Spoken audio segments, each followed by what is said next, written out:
I have here in my hand a weapon you might not recognise. It looks a bit like a dagger blade, but can you see that it's slightly asymmetrical? Now, this one's not a finished replica, and to finish it off, we need to put a couple of holes in it. So the holes would be something like this. This is a dagger blade, but this is a halberd head.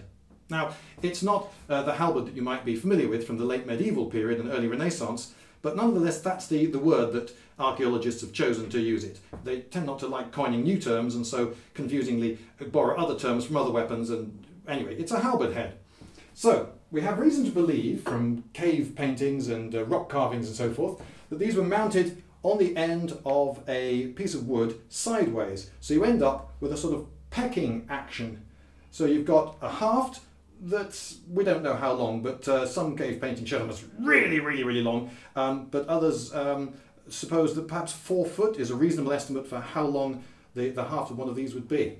And you can imagine that with one of those mounted sideways at the end of a piece of wood used in 2 hands, you would have fantastic puncturing power. Tests have been done on sheep's heads, and after a whole afternoon puncturing sheep's heads, the power staves were completely unharmed, the rivets hadn't burst, and they had punctured quite a lot of sheep's heads very effectively.